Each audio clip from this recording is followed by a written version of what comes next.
Bunuh suami dosen dituntut hukuman mati. Pesawat asing dipaksa mendarat. Melihat pulau burung di utara kota Medan.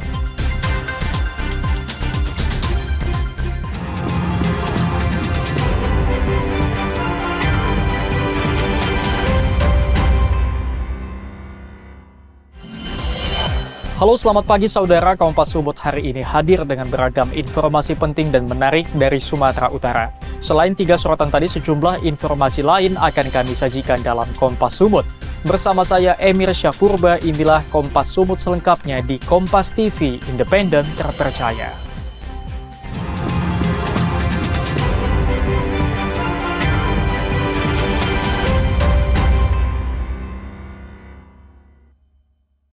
Saudara, seorang dosen dituntut hukuman mati di Pengadilan Negeri Medan karena diduga melakukan pembunuhan terhadap suaminya sendiri. Sebelum membunuh, terdakwa mendaftarkan korban ke asuransi jiwa.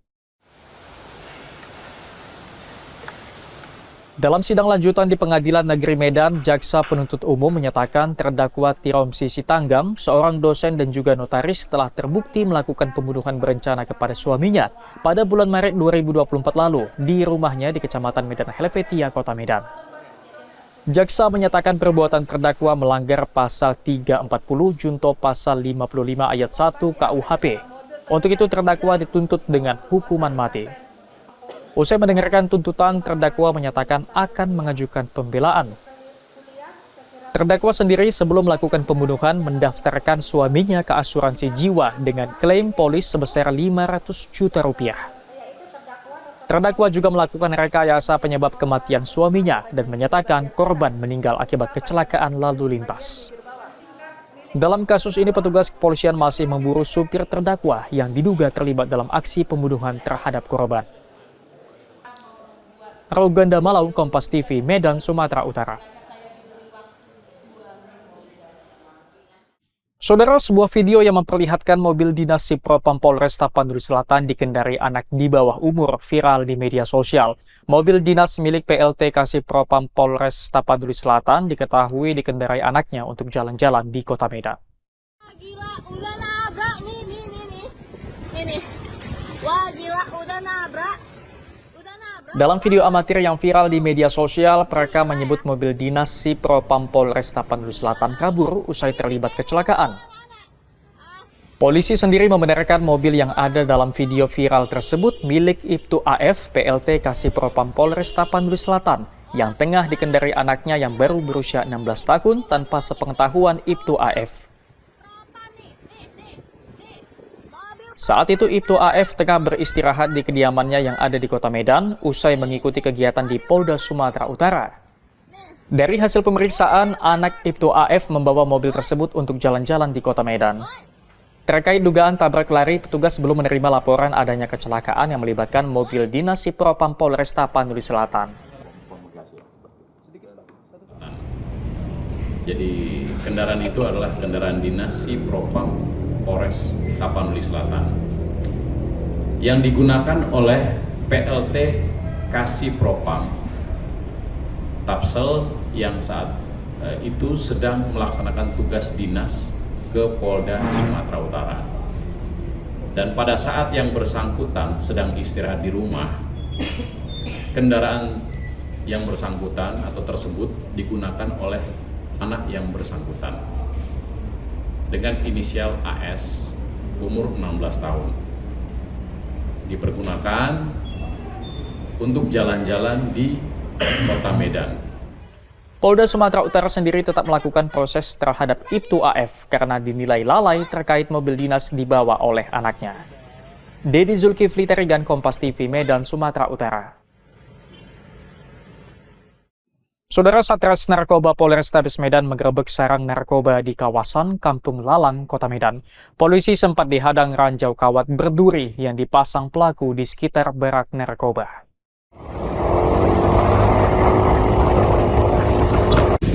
Untuk menjangkau sarang narkoba yang digerebek, polisi harus melewati gang sempit di Jalan Kelambir 5, kawasan Kampung Lalang, Kota Medan. Dalam penggerebekan ini, polisi mendapati seorang pria yang diduga sebagai bandar hendak menjual 2 paket sabu. Petugas juga menemukan beberapa alat hisap dan beberapa gubuk yang jadi barak narkoba. Salah satu barak narkoba yang berada di pinggir sungai bahkan dilengkapi dengan ranjau kawat berduri yang cukup menyulitkan petugas untuk masuk. Kasat Narkoba Polrestabes Medan, Ajun Komisaris Besar Polisi Tommy Arwan bilang pelaku narkoba yang ditangkap kerap memasarkan narkoba dengan harga Rp20.000 dan Rp40.000. Ya, betul. Jadi pada saat kita melakukan penyisiran di wilayah sekitaran perumahan penduduk ini, ada satu barak yang dipasangi oleh pemakai atau juga bandarnya ranjau kawat duri. Nah, tentunya dengan adanya ranjau kawat duri akan menyulitkan petugas pada saat akan melakukan penangkapan atau penggerebekan, dan juga wilayah yang dekat dengan sungai yang akan memungkinkan bagi para pelaku berpeluang untuk melarikan diri dan melompat ke sungai. Petugas kemudian merusak dan membakar barak narkoba di lokasi dan akan melakukan pengawasan untuk mencegah peredaran narkoba di kawasan ini. Ferry Irawan, Kompas TV, Medan, Sumatera Utara.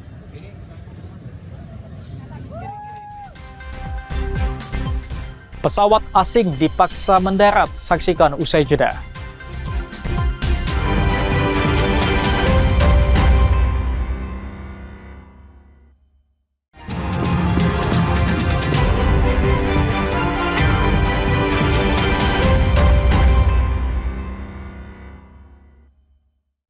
Masih bersama saya, Emir Syahpurba dalam Kompas Sumut. Saudara, tim gabungan Komando Sektor 1 Medan berhasil memaksa turun pesawat asing yang memasuki wilayah udara Indonesia dengan mengerahkan 2 unit pesawat tempur jenis F-16.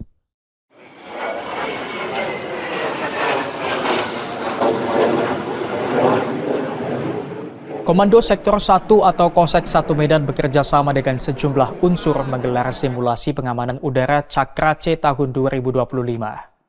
Dalam simulasi ini, pesawat tempur F-16 dari Skuadron 16 Pekanbaru mengejar pesawat asing tanpa izin yang melintas di langit wilayah Aceh.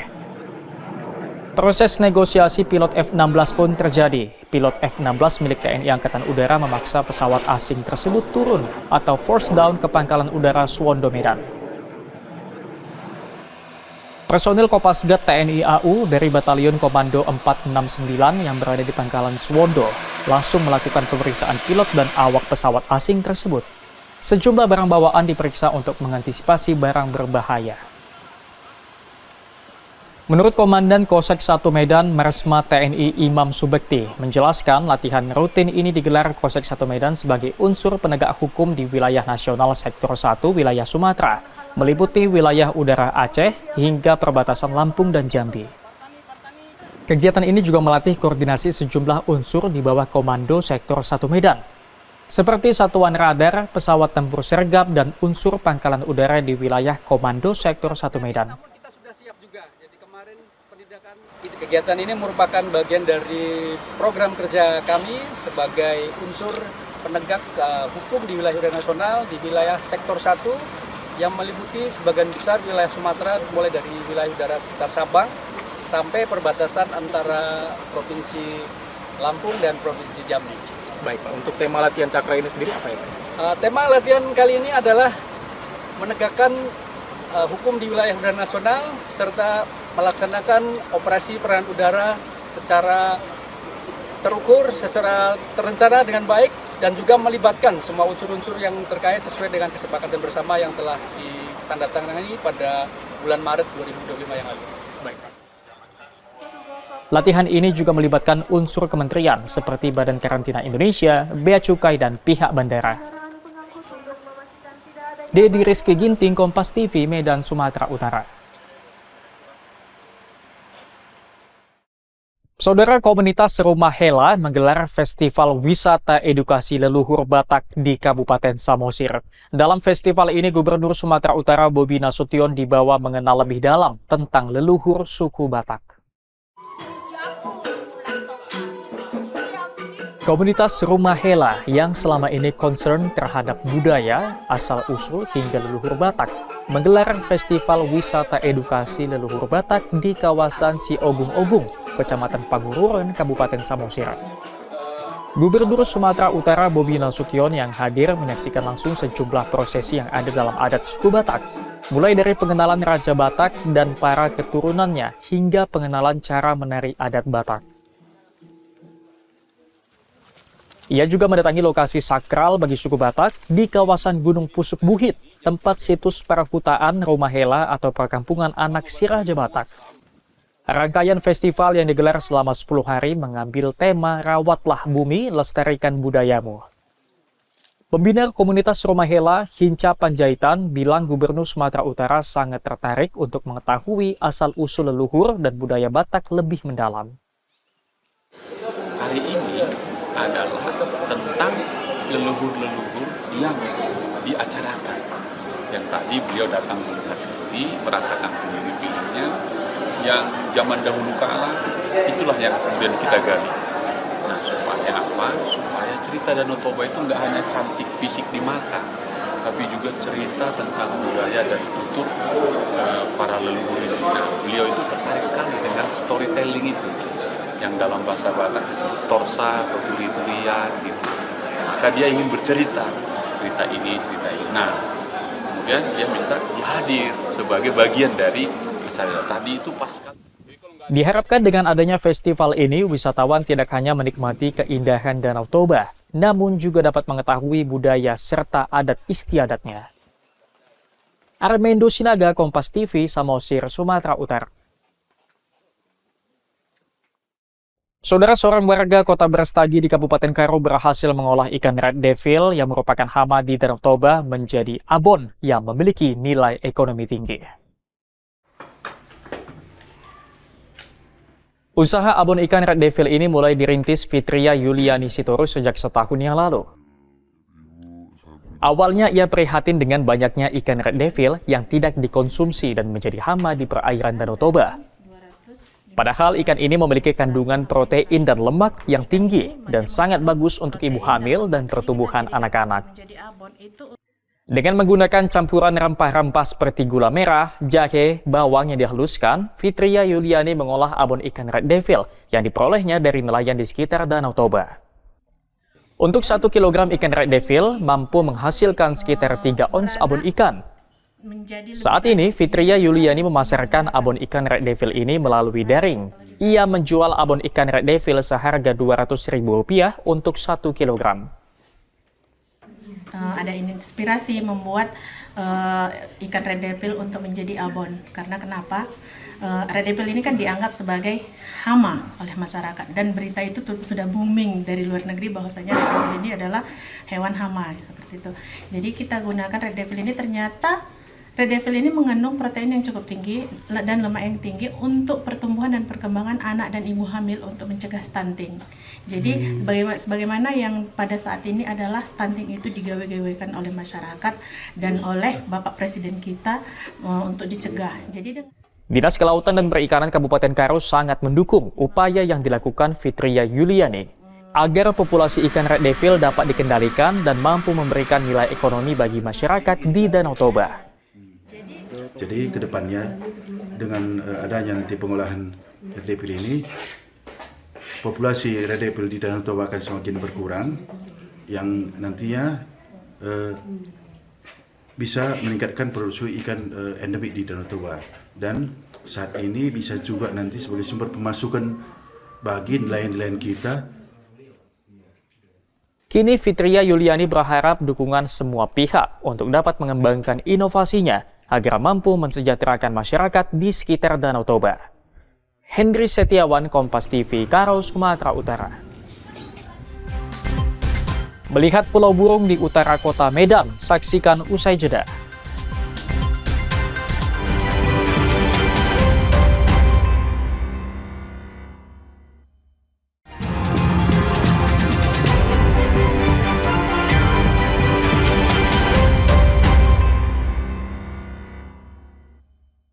Masih bersama saya, Emir Syahpurba dalam Kompas Sumut. Saudara, sebuah pulau kecil di bagian utara kota Medan menjadi rumah ribuan burung endemik dan burung migran dari belahan bumi utara.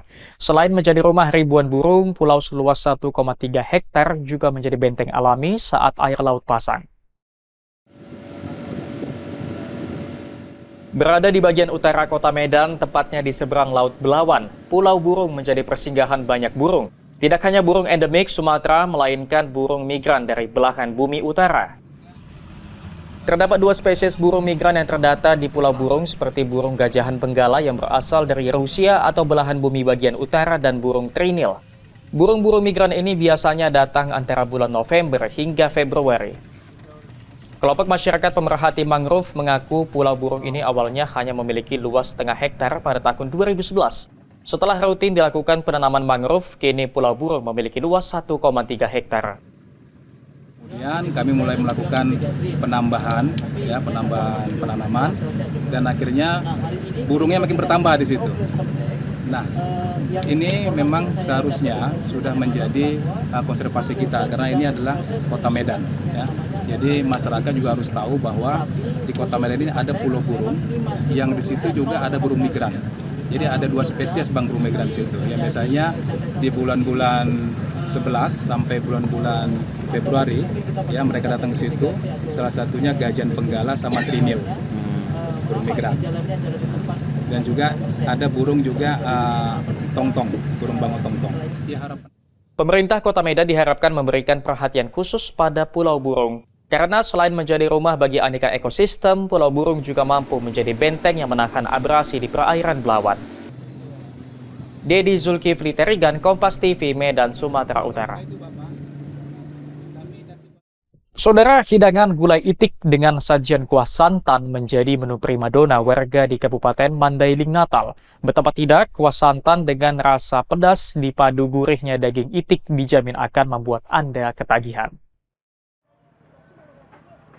Gulai itik Jamanggis, itulah menu andalan salah satu rumah makan di Jalan Lintas Timur Panggorengan, Kota Panyebungan, Kabupaten Mandailing Natal. Gulai dengan sajian kuah santan pedas dipadu gurihnya daging itik menjadikan menu ini selalu diburu oleh masyarakat. Proses pembuatan gulai itik sendiri tidak terlalu rumit. Aneka bumbu seperti irisan bawang merah, serai, cabai giling merah, dan rawit serta lengkuas menjadi bumbu utama yang dimasak dengan potongan daging itik dan sedikit kuah santan. Untuk menambah rasa gurih dan menghindari aroma amis, pengelola rumah makan menambahkan sedikit campuran air perasan asam. Untuk menjamin kelezatan rasanya, pengelola rumah makan memasak gulai itik dengan menggunakan kayu bakar. Kalau masak kayu bakar, dia lama, rasa agak lama, enggak gampang basi. Oke, artinya tahan lama. Tahan lama dia. Kalau memakai gas, sebentar aja udah agak berbau ya. Berbau lah dia. Oke, dari cita rasanya Bang, itu mempengaruhi nggak Bang pakai kayu bakar ini Bang? Pasti. Itu seperti apa? Kayu bakar ini karena dulu pun masak pakai kayu bakar, biar biar tahan lah dia. Aromanya pun aroma kayu itu pun masuk dia ke dalam ke dalam gulai itu. Setiap hari, sedikitnya 7 hingga 10 ekor itik diolah untuk memenuhi pelanggan. Bahkan tak jarang pelanggan harus menunggu lebih dari 1 jam untuk dapat menikmati gulai itik ini. Gulai itik yang kunikmati hari ini, saya sudah nunggu mulai dari jam 11 tadi. Ternyata baru masak jam 12:15. Saya sangat suka kepada cita rasanya, pedasnya terasa. Yang kedua tidak ada amis, dan dagingnya pun agak lembut, agak keras dia. Jadi ditambah lagi tadi ada acarnya, tomat, bawang dan cabai rawit. Memang sering datang sini untuk? Oh iya, kadang sekali 3 hari kalau saya lagi di Panyebungan. Dan ini menjadi menu wajib makan siang saya di hari Selasa atau hari Kamis. Harus Bang ya? Harus. Oke, siap Bang. Untuk 1 porsi, gulai itik dibanderol dengan harga Rp20.000 plus hidangan nasi panas. Tim Liputan Kompas TV Mandailing Natal, Sumatera Utara. Saudara, sebuah kedai kopi di kota wisata Brastagi, Kabupaten Karo memiliki cara unik dalam menyajikan kopi. Di kedai kopi ini, kopi dimasak menggunakan pasir vulkanik Gunung Api Sinabung. Inilah kopi Brastagi by Garuda yang berada di kota wisata Brastagi, Kabupaten Karo, Sumatera Utara. Kopi ini disajikan menggunakan media pasir sebagai alat pemanas atau disebut kopi pasir. Kopi Brastagi ini menjadi menarik karena menggunakan teknik memasak dari Turki. Pasir yang digunakan juga cukup unik. Biasanya, kopi pasir menggunakan pasir pantai. Namun, di sini pasirnya menggunakan vulkanik Sinabung. Kalau pasirnya kebetulan kita pakai pasir dari desa Kinayan, dari desa Turki. Ya itu dia ada kayak aroma vulkaniknya sih. Gitu. Karena untuk awal orang bilang kan sebenarnya pasir pantai, cuman kan di kampung kita ini nggak ada pantai. Jadi kita coba beralih ke gunung dan ternyata sama. Salah satu pengunjung mengakui ada rasa berbeda dari kopi pasir ini. Selain rasa yang nikmat, pengunjung juga dapat melihat langsung proses pembuatannya. Rasanya cukup baik, enak ya. Kebetulan saya tanya tadi sama yang bikin kopi, dia merasa Arabica gitu ya, dapat asam-asamnya. Ya bagus lah untuk kopi ya dari daerah kita cukup bagus, cukup enak ya. Saya bandingkan sama kopi-kopi yang mungkin sudah pernah saya minum, ini rasa enak ya. Pak tadi kan melihat dimasak dengan pasir nih Pak. Iya. Baru pertama kali lihat atau seperti apa nih Pak kalau khusus nih? Kalau yang langsung baru sekali ini saya lihat. Biasanya kan dari video dari ya. Konsep kopi unik ini diharapkan menjadi daya tarik bagi dunia wisata di Kabupaten Karo. Tim Liputan Kompas TV Karo, Sumatera Utara. Sampai di sini Kompas Sumut hari ini. Anda bisa menyimak video tayangan kami di kompas.tv atau menyaksikan secara langsung via streaming di kompas.tv/live. Kami undur diri, tetap saksikan rangkaian program berita di Kompas TV, independen, terpercaya.